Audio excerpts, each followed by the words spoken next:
ایک میرے ایسے امام کے سر پہ تاج خلافت آیا جسے زمانہ آج امام حسن کے نام سے یاد کرتا ہے.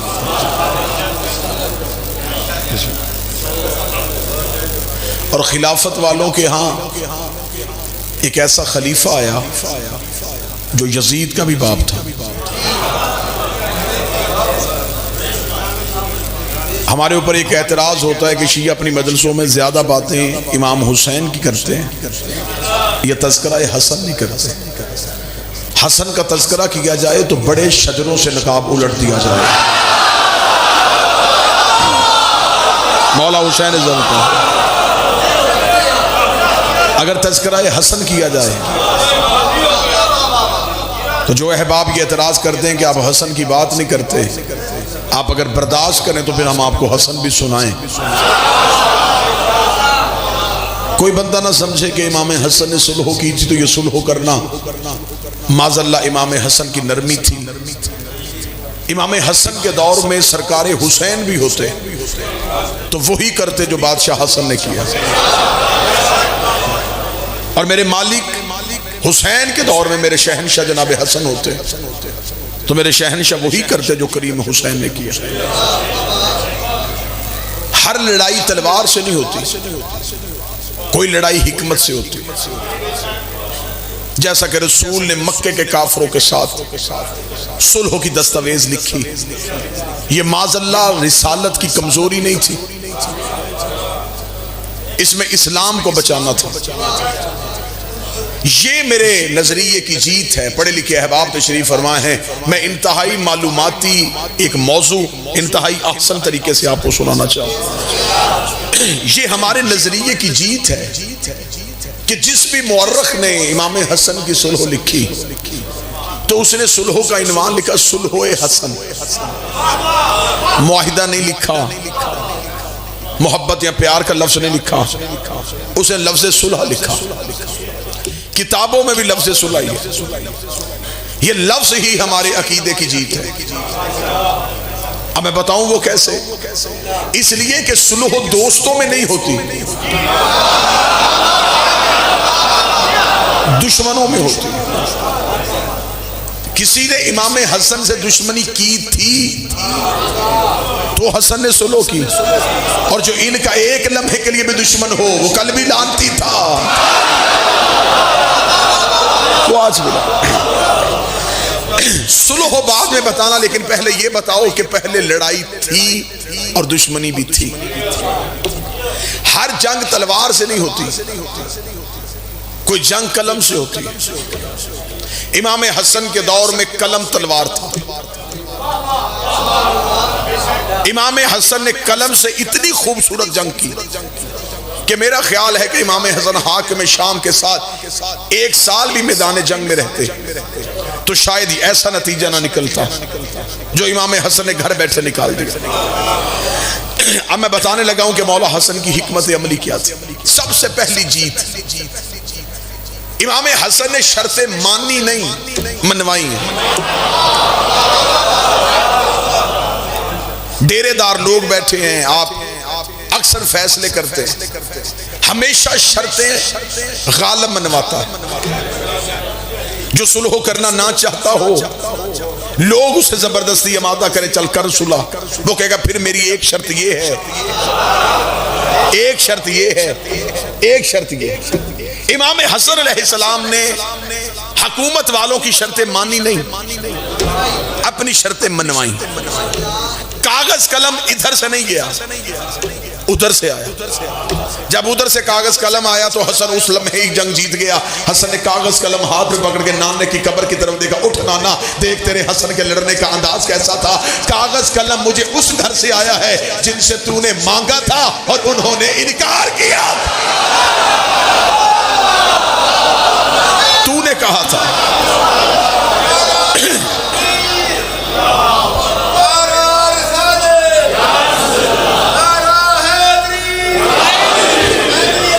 زندہ زندہ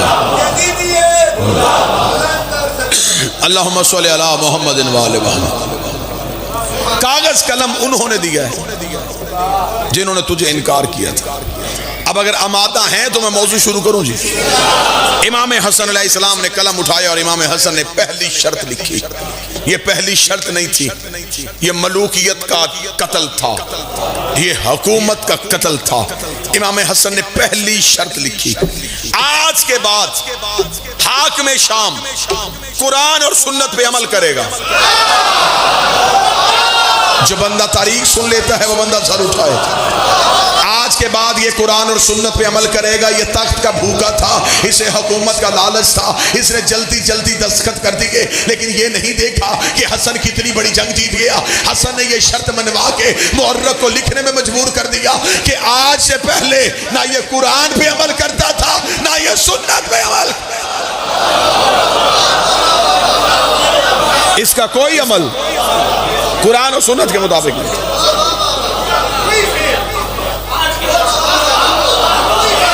جسے زمانہ کاتب وحی لکھتا ہے, حسن اسے لکھوا رہے ہیں کہ تو قرآن اور سنت پہ عمل کرے. آج کے بعد پچھلا پورا ماضی حسن نے پہلی شرط میں ننگا کر دیا. اسلام کے لبادے میں چھپے بیٹھے تھے, حسن نے پہلی ہی شرط کے ساتھ نقاب اتار دیا.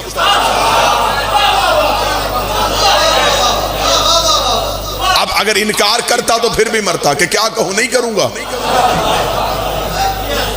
مان گیا. اس کے پہلو میں بیٹھا تھا عمر بن عاص, اسے کہا وہ شرط منوائے اور ہم نہ منوائیں. یہ کیسے ہو سکتا ہے؟ صلح و برابری پہ ہو. ایک شرط اس نے لکھوائی, ایک ہم لکھوائیں گے. حاکم شام نے کہا ہم کیا لکھوائیں؟ یہ میں بالکل تاریخ پڑھ رہا ہوں آپ کے ساتھ. اس نے کہا ایسے کر, تو حسن سے کہہ. اس نے قرآن اور سنت والی شرط لکھوائی. اس نے کہا لکھ کہ سیرت شیخین پر بھی عمل ہوگا. جو علی سے پہلے خلافتوں کا دور گزرا ان کی سیرت بھی چلے گی, صرف قرآن اور سنت نہیں چلے گا, ان کی سیرت پر بھی عمل ہوگا. جو چیزیں انہوں نے کہی ہیں وہ بھی مانی جائیں گی. حسن یہ شرط نہیں مانے گا. جب حسن انکار کرے گا ہم کہیں گے تو پہلی شرط واپس لے, ہم دوسری شرط واپس لیتے. نہیں, اگر تو نے پہلی منوائی ہے تو ہماری دوسری مانگ. امام حسن کے سامنے انہوں نے یہ شرط رکھ کے کہا حسن کیا تو اس شرط پہ دستخط کرے گا؟ حسن مسکرائے, مسکرا کے سوچ لو, یہ شرط لکھ دوں؟ انہوں نے کہا ہاں لکھ. حسن کہا سوچ لو, میں لکھ دوں؟ حاکم شام نے کہا ہاں لکھ, ہم لکھوا رہے ہیں. مولا حسن نے فرمایا میں مٹاؤں گا نہیں اگر میں نے لکھ دی. انہوں نے کہا ہاں لکھ, ماننے کے لیے تیار ہیں. امام حسن کاتب کا لکھ دے کہ سیرت شیخین پہ عمل ہوگا. یہ جملہ کہنے کے بعد حسن نے اس کا چہرہ دیکھ کے کہا تو جنگ ہار گیا ہے, تو نے یہ شرط علیحدہ لکھوا کے تاریخ کو لکھنے میں مجبور کر دیا ہے کہ وہ بھی قرآن و سنت پہ عمل نہیں کرتے. بولو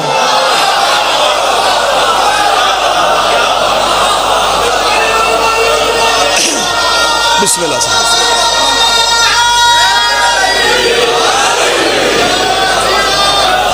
وہ بھی قرآن اور سنت پہ عمل نہیں کرتا. بسم اللہ بسم اللہ سے. بادشاہ حسین عزت عطا فرمائے, وہ بھی قرآن اور سنت پہ عمل. اگر ان کا عمل قرآن اور سنت کے مطابق تھا تو علیحدہ شرط کیوں لکھوائی؟ حکومت کے چہرے پہ موت کی زردی آئی, حاکمیت اپنی ہی موت مرنے لگی, ملوکیت اپنے ہی قدموں پہ لرزنے لگی. اتنا جملہ دیکھا حسن نے کہا اب تیرے قدم میں لرزہ آ گیا ہے, ہم آخری شرط لکھوائیں گے اور اس کے بعد کسی شرط کی ضرورت نہیں پڑے گی. امام حسن اس کی طرف دیکھ کر تجھے حکومت چاہیے, تجھے تخت چاہیے, تجھے تاج چاہیے, تجھے دربار چاہیے, تجھے شہنشاہیت چاہیے, تجھے بادشاہت چاہیے, یہ ساری شرطیں شہنشاہیت کے لیے مانگ رہا ہے. مولا حسن نے فرمایا تخت اور تاج میں تجھے دیتا ہوں, آخری شرط لکھوا رہا ہوں, آج کے بعد کوئی کتا منبر پہ بیٹھ کے میرے باپ علی کو نہ بھونکے. اٹھا میرے باپ کی جوتی کا صدقہ.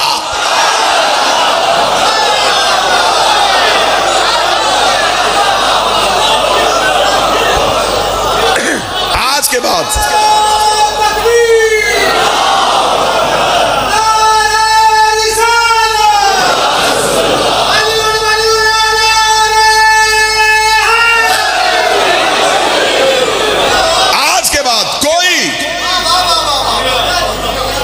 منبر پہ علی کو نہیں بھونکے گا. جو بندے چپ ہو گئے شاید ان کی تاریخ سے دلچسپی نہیں. جمعہ کے خطبوں میں مولا علی کو گالیاں دی جاتی تھی. وظیفے مقرر تھے مولویوں کے, تو تم نماز جمعہ کے خطیب ہو، تمہیں تنخواہ اس بات پہ ملے گی جمعہ کے خطبوں میں علی کو گالیاں دی، لوگوں کے دلوں میں علی کے لیے نفرت پیدا کر۔ مولا حسن نے تیسری شرط لکھوائی، حسن نے کہا حکومت دوں گا، آج کے بعد کوئی زبان علی کو نہیں بھونکے گی۔ جملہ پڑھوں، حسن نے حکومت کی روٹی کا ٹکڑا ڈال کے زبانیں خرید کے رکھ لی۔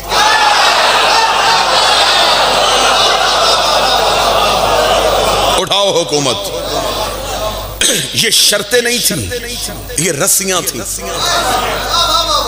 جو حسن نے حکومت والوں کے ہاتھ میں باندھ دی۔ حسن شرطیں منوا کے چلے گئے۔ اس نے پیچھے سے سوچا کہ ہم نے حسن کو بلایا تھا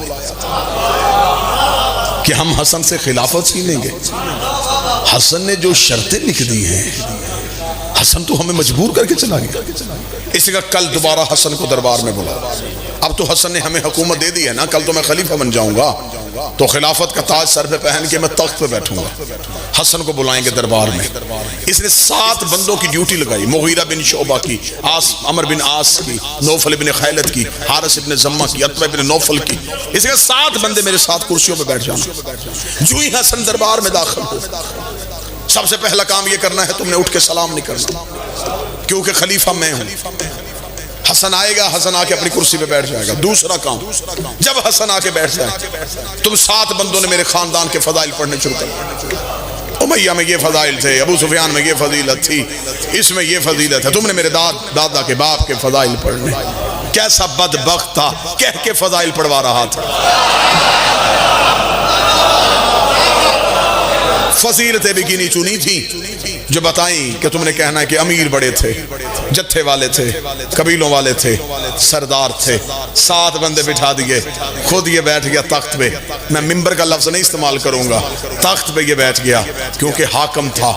ممبر ہمیشہ امام کے پاس ہوتا ہے، یہ تخت پہ بیٹھ گیا، یہ تخت پہ بیٹھا تھا۔ بادشاہ حسن کا پہلا قدم دربار میں آیا، پہلے قدم کا دربار میں آنا تھا۔ اب جب بندہ حسن سننے کے لیے آیا ہے، حسن کا پہلا قدم دربار میں ہے، حالت کیا ہے؟ سر پہ رسول والا امامہ، کانٹھے پہ ابو طالب والی ابا، ہاشم کی دستار کو لیے ہوئے، انگوشتی سلیمان کو پہنے ہوئے، ذوالفقار حیدری کو حمائل کیے ہوئے مولا حسن کا پہلا قدم دربار میں آیا۔ اس جلال کے ساتھ زہرا کا بیٹا دربار میں آیا۔ یہ خود سب سے پہلے تخت سے اٹھ کے کھڑا ہو گیا۔ جب یہ خود اٹھ کے کھڑا ہوا، 7 بندوں نے کہا تو نے ہمیں کہا تھا کھڑے نہیں ہونا، اب خود کیوں کھڑا ہو گیا؟ اس لیے مجھے حسن کے پروردگار کی قسم ہے، حسن نے پہلا قدم دربار میں رکھا۔ حسن کے پیچھے کا آگ کا دیو آ رہا تھا، جس کے ہاتھ میں آگ کا تازیانہ تھا۔ اس نے میرا کان پڑ گیا، اٹھ، دیکھ نہیں رہا حسن آ گیا۔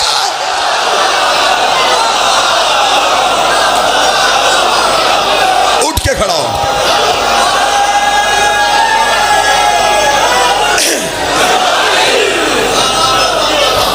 اٹھ کے کھڑا ہو، دیکھ نہیں رہا حسن آ گیا۔ مولا حسن کرسی پہ بیٹھ گئے۔ 7 پالتو کتے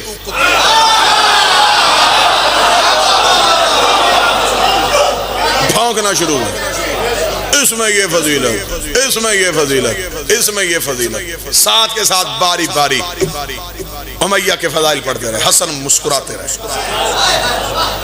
زندگی توڑ کے دوں بابا جی، بادشاہ حسین کی قسم میرے مالک کے جملے پہ۔ جب 7 کے ساتھ چپ ہوئے، حسن اٹھ کے کھڑے ہوئے۔ حسن نے کہا میرے سامنے اس کے خاندان کے فضائل پڑھنے والوں، میں اپنی ماں زہرا سے لے کے حوا تک، اپنے باب علی سے لے کے آدم تک، ایک ایک کا کردار اور شجرہ پڑھتا ہوں۔ تم میں اگر کسی میں جرت ہے میرے کان میں آ کے اپنی ماں کا کردار پڑھ کے سنا۔ بولو جو حسن کے نوکر بیٹھے ہو،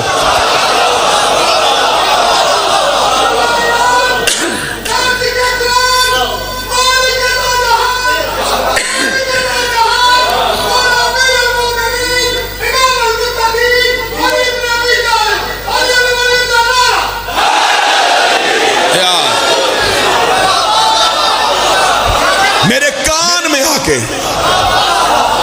اونچی نہیں، کان میں آ کے اپنی ماں کا کردار پڑھو۔ میں ممبر پہ کھڑا ہوں، جملے مولا حسن کے نہ ہوتے پوری دنیا پہ مجلس سنی جا رہی ہے، دیکھی جا رہی ہے، میں کبھی ممبر پہ نہ پڑھتا۔ میرے مولا حسن کا اتنا جملہ کہنا دیا پیچھے سے کہ بندہ اٹھا، اس نے میرے مولا علی کو گالی دی، گالی کا دینا تھا۔ حسن کا چہرہ اس کی طرف، حسن کہا تو نے میرے باپ کے خلاف زبان کھولی ہے، تو اسی کا بیٹا مشہور نہیں جو تجھ سے 2 سال چھوٹا ہے۔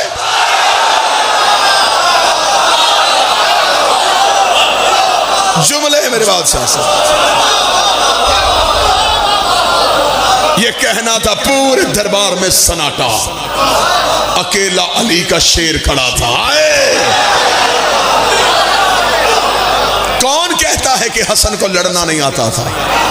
جس کے شاگرد کا نام عباس ہو،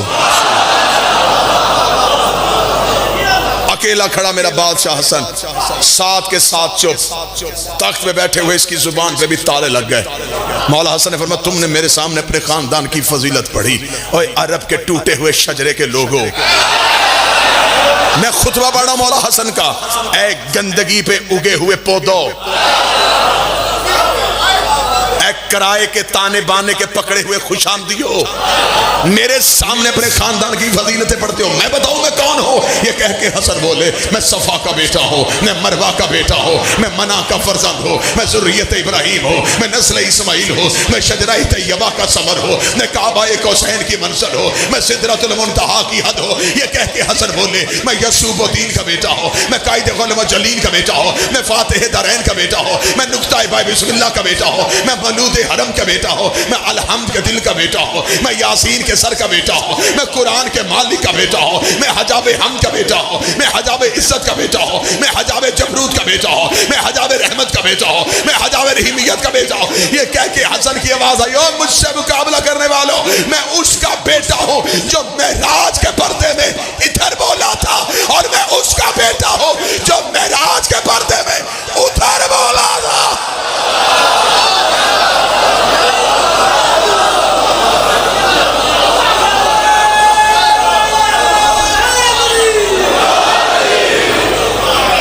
میں اس کا بیٹا ہوں جو پردے کے ادھر بولا تھا، میں اس کا بھی بیٹا ہوں جو پردے میں ادھر بولا تھا۔ یہ کہہ کے حسن کی آواز آئی، مجھ سے مقابلہ؟ اگر میں چاہوں عراق کو شام کروں، تھک گئے ہو تو چھوڑوں؟ اگر میں چاہوں عراق کو شام کروں، شام کو عراق کروں، مشرق کو مغرب کروں، مغرب کو مشرق کروں، مرد کو عورت کروں۔ اتنا کہنا تھا، پیچھے سے بول کے تھا کیسے؟ حسن نے چہرہ پھیر کے کہا ایسے۔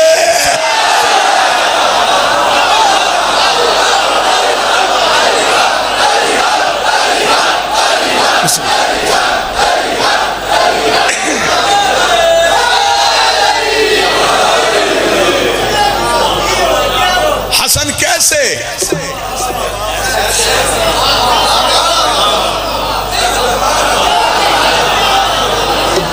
اٹھا تھا بیٹھ گئی، آیا تھا چلی گئی۔ علی کا دشمن مردوں میں بھی بیٹھا ہو تو عورت ہوتا ہے۔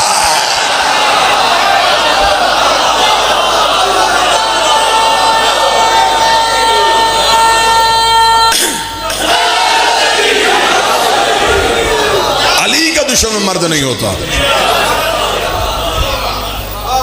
داڑھی والی عورتیں ہوتی ہیں۔ جسے یقین نہیں آئے تو یہ میرا جملہ تو نہیں ہے، تو میں نے محمد کی زبان سے ثابت کر سکتا ہوں، نبی نے فرمایا تھا کل علم اسے دوں گا جو مرد ہوگا۔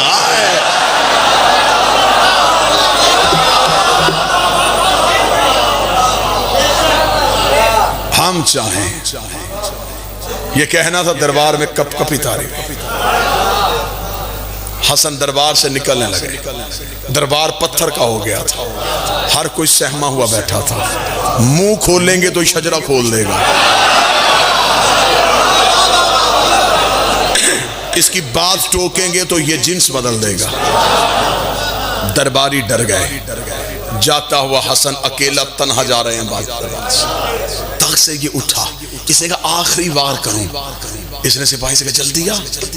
حسن پہلی بار میری خلافت کے دور میں آیا، سونا لا، حسن کے قدموں پہ ڈھیر کا سونا کا ٹوکرا لا کے اس نے حسن کے قدموں پہ رکھا، سونے کے سکے۔ حسن نے دیکھا پیچھے مڑا، یہ کس لیے؟ کہہ رہا حسن لے جا، میں ہندا کا بیٹا ہوں۔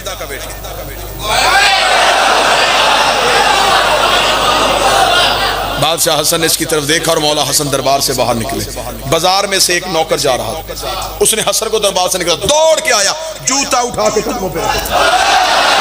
حسن نے سر پہ ہاتھ لگا, وہ سارا سونا اٹھا وہ تیرا ہے, وہ سارا سونا اٹھا تیرا ہے. حاکم شام دیکھ گا, حسن پہلے دیکھ تو لے. فرمایا چپ, میں زہرا کا بیٹا.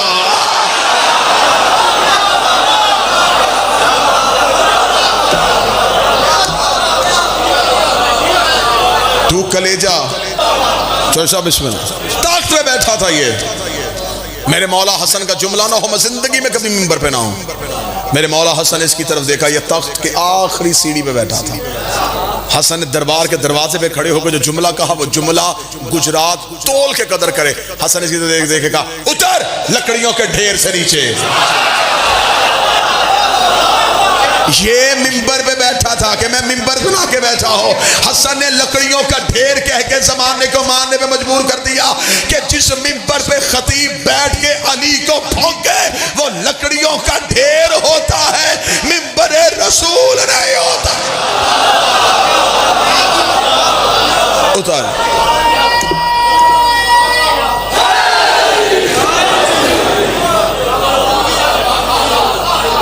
تو نہیں جانتا کہ میں کس کا بیٹا ہوں.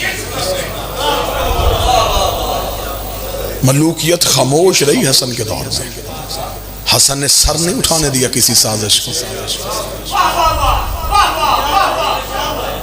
یوں حسن نے جکڑ کے رکھ دیا. سازشوں کا دور, مکاریوں کا دور, چالاک بازیوں کا دور. حسن نے سب کی زبانیں سیدھی, خاموش کروا دیا حسن نے پورے ماحول کو. حسن نے خاموشی کا انقلاب برپا کیا. پھر ایک کربلا آئی. ہر حسن کے بعد ایک انقلاب ہے.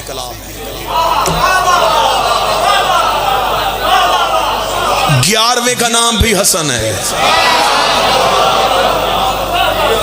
اس حسن کا دور دیکھو, اس حسن کا دور دیکھو. اس حسن کے دور میں بھی سازشیں تھی, اس کے دور میں بھی سازشیں تھی. اس کے بعد بھی ایک کربلا ہوئی, اس کے بعد بھی ایک انتقام لینے والا آ رہا. خاموشیوں کے ساتھ امام حسن نے ایسے مقابلہ کیا, بادشاہ حسین کی عزت کی قسم ہے کہ اگر وہ شام کے احمق پن منبر پہ پڑھے جائیں تو لوگ یقین ہی نہ کریں کہ ایسا ماحول تھا. شام جاہلوں کا مرکز تھا. آپ کیا سمجھتے ہیں کہ مولا علی تخت خلافت مدینے سے کوفہ کیوں لے کے آئے؟ سازشوں کے گڑھ کا قریب بیٹھ کے مقابلہ کر سکتے. کیسے کیسے لوگ تھے, نبی کے جانے کے بعد دین شام والوں نے کیسے بدل دیا تھا. واقعات کا انبار ہے, لیکن میں ایک واقعہ پڑھ دیتا ہوں. ایک مدینے کا تاجر شام آیا. جب وہ شام میں پہنچا تو اذان ہو رہی تھی, اور مؤذن کیا کہہ رہا تھا, اشہد ان لا الہ الا اللہ یشہد ان محمد رسول اللہ. میں گواہی دیتا ہوں کہ اللہ ایک ہے, یہ گواہی دیتے ہیں کہ محمد اللہ کا رسول. اس مدینے کے تاجر نے اذان سنی, یہ اذان کیسی. وہ مسجد کی جانب دوڑا کہ جا کے مؤذن کو پوچھوں. جب وہ پہنچا تو نماز شروع ہو چکی تھی. اس نے دیکھا کہ جو نماز پڑھا رہا ہے اس کا ایک پاؤں مصلی پہ, ایک مصلی سے باہر. اس نے پیش نماز کی حالت دیکھی, وہ گھبرا گیا. اس کا مفتی کو جا کے شکایت لگاؤں کہ تیرے شہر میں اذان کیسی, تیرے شہر میں نماز کیسی. وہ پہنچا تو پتا چلا کہ مفتی صاحب تو ابھی ایک جنازہ پڑھانے کے لیے گئے. وہ پیچھے بھاگا تو اس نے منظر ہی عجیب دیکھا, ایک زندہ شخص کو رسیوں میں چارپائی میں جکڑا ہوا اور اسے رکھا ہوا, اور مفتی اس کا جنازہ پڑھا اور اسے قبر میں دفنا. اس نے دور سے یہ منظر دیکھا, یہ دوڑا قاضی کے پاس. قاضی کو جا کے شکایت لگاؤں کہ تیرے شہر میں کیا ہو رہا ہے. جب وہ پہنچا تو یہ تاریخ ہے, میں آپ کے سامنے پڑھ رہا ہوں. جب یہ پہنچا تو حالت کیا ہے. قاضی کے ادھر شراب کا جام تھا اور ادھر قرآن تھا, اور وہ ایک گھونٹ شراب کا پی کے قرآن پہ ہاتھ رکھ کے کہتا میں گواہی دیتا ہوں یہ شراب. اب اس سے کوئی برداشت نہیں, چیخ ماری اس نے, رکو اے شام کے جاہلوں، اتنا بدل دیا تم نے اسلام کو، میں مدینے سے آیا ہوں، یہ اسلام کی حالت کیا کر دی تم نے؟ ان کا کیا ہوا؟ اس کا تمہارا مؤذن اذان دے رہا ہے یا شہد ورنہ، اسے اس میں غلطی کیا ہے؟ ہم نے جو مؤذن رکھا ہے وہ مذہب کے اعتبار سے عیسائی ہے، ہم نے اسے منتخب اس لیے کیا ہے کہ اس کی آواز اچھی ہے، تو وہ اذان اپنے عقیدے کے مطابق دے رہا ہے کہ اللہ ہے، لیکن یہ گواہی دیتے ہیں کہ محمد اللہ۔ اس کا تمہارے پیش نماز نے نماز کیوں ایسے پڑھائی؟ اس کا اس لیے پڑھائی کہ اس کے بدن کا جو حصہ پاک تھا وہ اس نے مصلی پہ رکھ لیا، جو ناپاک تھا اس نے مصلی سے اتار دیا۔ اس کا مفتی کو بلاؤ، اس نے زندہ کا جنازہ کیوں پڑھایا؟ مفتی کو بلایا گیا، اس کا 40 بندوں نے آ کے گواہی دی تھی کہ یہ مر گیا، میں نے 40 کی گواہیوں کو معتبر سمجھا اور میں نے جنازہ پڑھایا۔ اس کا تو نے شراب ہاتھ میں اور قرآن پہ گواہی کس بات کی دی؟ قاضی نے کہا میری عدالت میں فیصلہ آیا تھا، کسی کے گھر سے شراب برآمد ہوئی اور وہ شخص کہہ رہا تھا یہ شراب نہیں سرکہ ہے، میں پی کے حلف دے رہا تھا کہ یہ شراب ہے۔ اس نے جب یہ حالت دیکھی تو وہ اسی حاکم کی دربار میں گیا، اس نے جا کے کہا خدا تجھ پہ لعنت کرے، ایسا بدل دیا تو نے اسلام کو۔ اس نے کہکا مار کے، یہ تاریخ ہے جسے مولانا مودودی نے بھی لکھا تھا اور لوگوں نے اس پہ کافر ہونے کا الزام لگا دیا تھا۔ حاکم شام نے دیکھے کہا دیکھ لیا شام کی حالت؟ اسے کہا ہاں، اسے کہا مدینے جا کے علی کو بتانا، سوچ کے میرے مقابلے پہ میدان میں آئے، میں نے اسلام کی اتنی صورت بدل دی ہے، یہ جاہل اگر میرے کہنے پہ اسلام چھوڑ سکتے ہیں تو یہ پھر علی کو بھی چھوڑ چکے ہیں۔ کسی نبی کی ضرورت نہیں ہوئی شام کو فتح کرنے کی، اتنی گندگی تھی شام میں، زینب کے 4 خطبے فتح کر گئے۔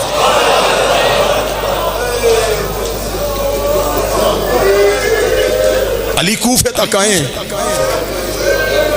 شام نہیں۔ حسن نے مدینے میں بیٹھ کے سازشوں کا مقابلہ کیا، حسین کربلا تک رک گیا، اگلی حجت رسیوں میں جکڑی تھی، رو کے کہہ رہی تھی اماں شام فتح نہیں ہونی، رو کدی سجا تو میرے ساتھ چل، شام جانے علی کی بیٹی جانے۔ 4 خطبے دیے، اللہ اکبر، اسلام کا علم گاڑ دیا بی بی نے شام۔ دربار میں کھڑے ہو کے بی بی نے کہا تھا جب اذان دی گئی تھی تم میں جرت ہے تو اس اذان میں سے میرے نانے کا نام نکالو۔ آسانی سے فتح ہو گئی شام، کیا سمجھتے ہو؟ کچھ نہیں لگا علی کی بیٹی کا۔ اس کو فتح کرنے کے لیے اس نے بیٹیوں کا لہو دیا ہے۔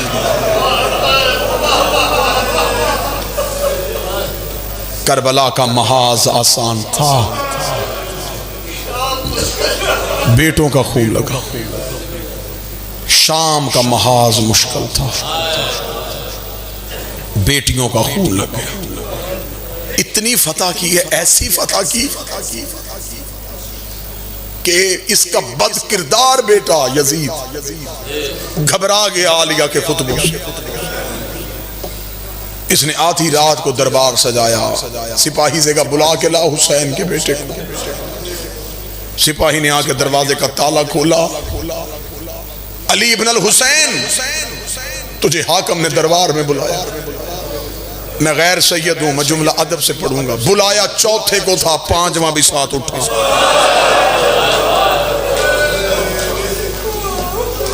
میری زبان پہ جملہ نہیں آ رہا، میں کیسے پڑھوں کہ کیا مجبوری تھی جس کی ہائے نے نکلی، چوتھے نے کمر سیدھی کی، 5ویں کے تلوے زمین سے اٹھ گئے۔ دونوں باپ اور بیٹا آدھی رات کو دربار میں آئے۔ میرے مولا سجاد نے دربار میں آتے پہلا جملہ کہا، مولا نے فرمایا بدبخت، پیشیوں کا کوئی وقت ہوتا ہے، تیرا جب جی چاہتا ہے تو میں بلا لے۔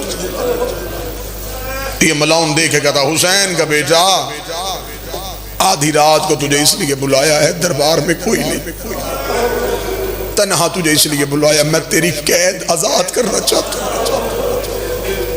قیدیں آزاد کرنے کا نام آنا تھا، میں نے خود بادشاہ کی ولایت میں بی بی کا حق پڑھ کے جیلیں کاٹی ہیں، مجھے خبر ہے قیدی کے لیے رہائی کی خبر کتنی اچھی ہوتی ہے. جب اس نے کہا نا میں تیری قید آزاد کرنے لگا ہوں، اب میں دیکھوں گا کہاں سے ہائی کی آواز آئے گی. سجاد رو کے کہتے میں جاؤں کہاں. رہائی انہیں اچھی لگتی ہے جنہیں دروازے پہ کوئی لینے آیا ہو. سجاد رو کے کہتے مجھے صرف اتنا بتا میں کہاں جاؤں. یہ کمینہ دیکھ کر مدینہ. سجاد ٹھنڈیا بار کہتے کون سا مدینہ جہاں اکبر ہوتا تھا، جہاں میرا چچا عباس ہوتا تھا، جہاں میرا بابا حسین ہوتا تھا. وہ کمینے تو نے ہمارا مدینے میں چھوڑا ہی کیا ہے.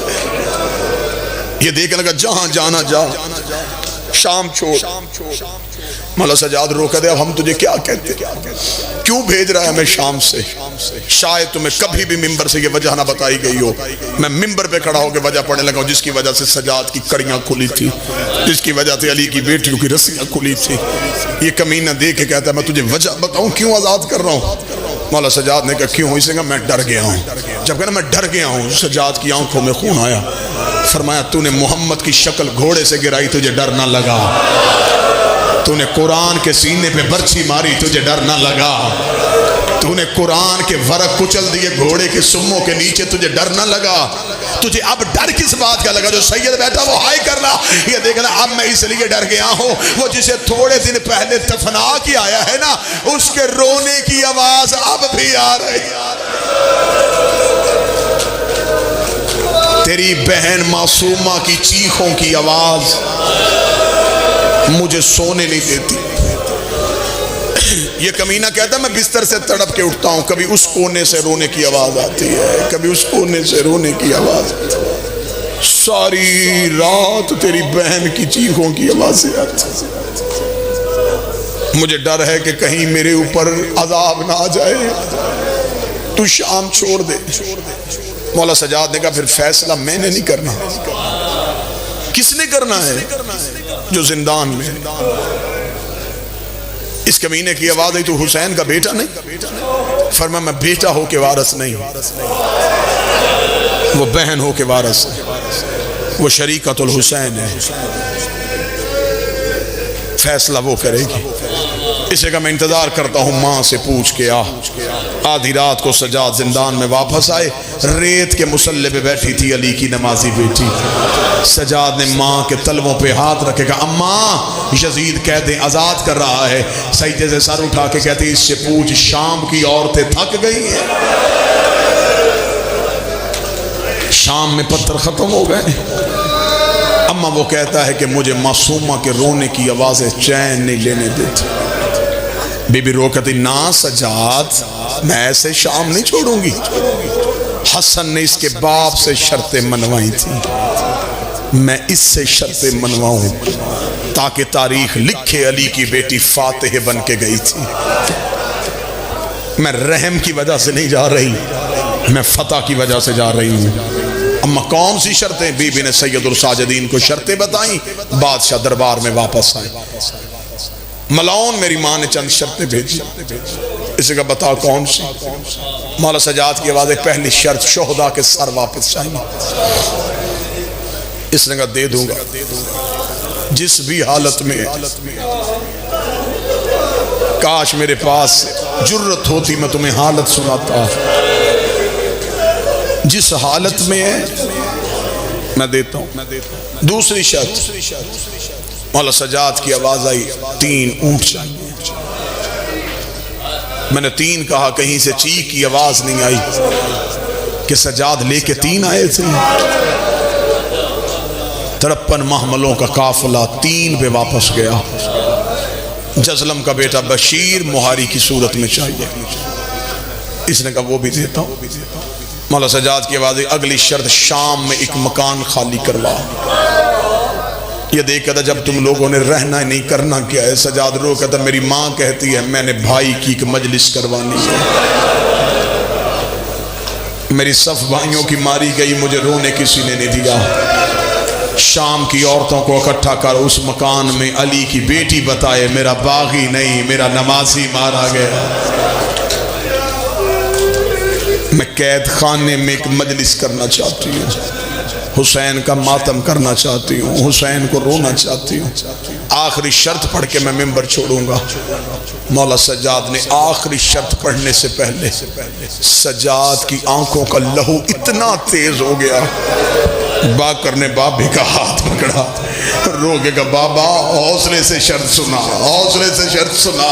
یہ کمینہ تک سے اٹھا، اس نے کہا حسین کا بیٹا میں نے تیری ساری شرطیں مان لی ہیں، اب کون سی ایسی مشکل ہے جس کے لیے تو اتنا رو رہا ہے؟ سجاد نے چہرہ دوسری طرف کیا، رو کے کہا میری ماں کی چادریں مجھے واپس کر، قرآن کے خلاف مجھے واپس کر۔ اتنا جملہ کہنا تھا، یہ کمینہ دے کے کہنے لگا ہر شرط منظور ہے، یہ منظور نہیں۔ 36 ملکوں کی فوج نے لوٹا تھا، علی کی بیٹیوں کا خیمہ، جس کے ہاتھ جو آیا وہ لے کے چلا گیا۔ سجاد رو کے کہا بر کے واپس کر، یہ دیکھ کہا کرے گا کیا؟ سجاد رو کے کہا سیدھا کربلا جاؤں گا، عباس کی قبر پہ رکھوں گا، رکھ کے گا اٹھ غازی دیکھ میں چادریں واپس لے۔